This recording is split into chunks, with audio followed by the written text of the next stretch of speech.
Xavier Restrepo has been one of the most productive wide receivers in college football for the last 2 years, eclipsing 1,000 yards in both seasons.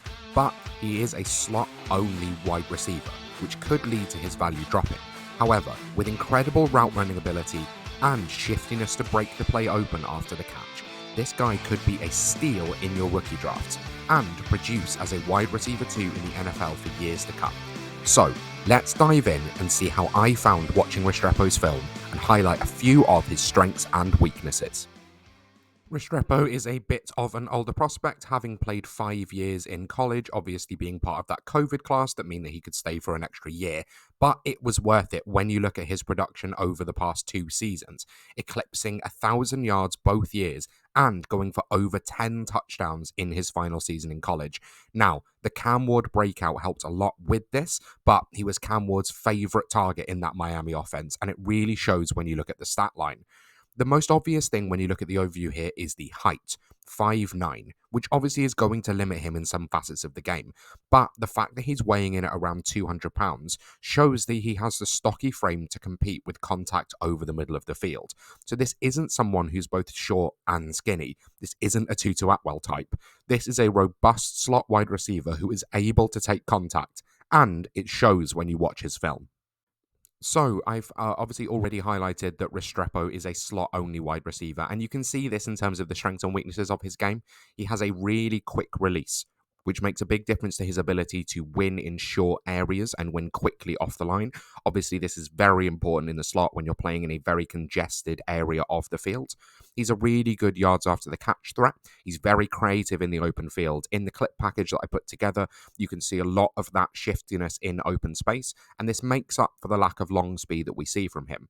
This is also a very high IQ wide receiver, so he is intelligent in his ability to work through zone coverage and find holes that he can sit in to to give a really easy opportunity for the quarterback to find him. This is a great weapon on third downs. I think he's someone who's able to sit in the hole and move the chains. The other thing that I noticed watching his film is that I think he is a plus blocker in the run game, especially for his size. And this is an asset which isn't going to help your fancy score, but is going to help him see the field and help teams trust him more to stay on the field for all 3 downs, even if he's unlikely to be starting outside. Just 23.3% of my viewers are subscribed to the channel, and I want to massively increase that number. I think it's a massive shame to be watching, enjoying the content, hopefully enjoying the content, but not be subscribed to the channel. So if you're watching this, scroll down a little bit, click that like button, click that subscribe button, and help me out on my journey towards 400 subscribers. But let's check out a little bit more about Restrepo and some of the weaknesses that I saw in his game. So the main thing that I noticed is that I think that he's quick rather than fast. He is very shifty off the line. He's able to use his body to exploit gaps and sort of leverage off of a corner. But I don't think he has the top end long speeds to be able to really open things up underneath.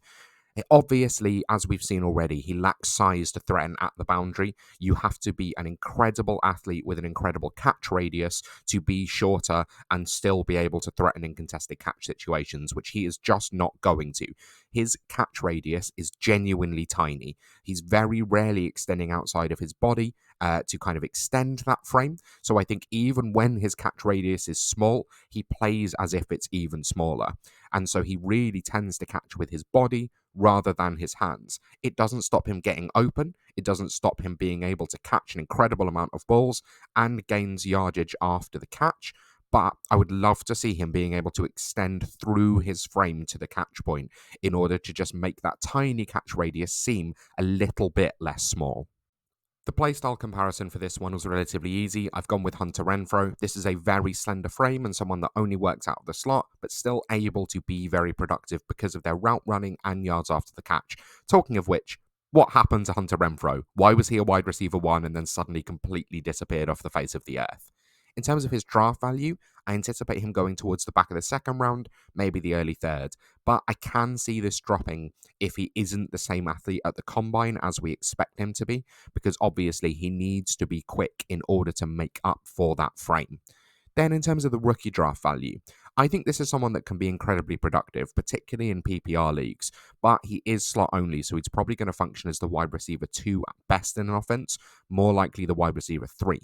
In one quarterback leagues, I think he probably settles towards the middle of the second round, and in Superflex, more likely towards the back of the second round. But if he falls any later because people are going for alpha wide receivers rather than the little guy who can still produce, I would suggest sweeping him up because I think in PPR leagues, especially, he is going to see a ton of targets in his rookie year alone. Thank you so much for watching. I hope you've enjoyed this video. Please consider liking and subscribing if you have, and let me know down in the comments below who you are most excited to see a video about.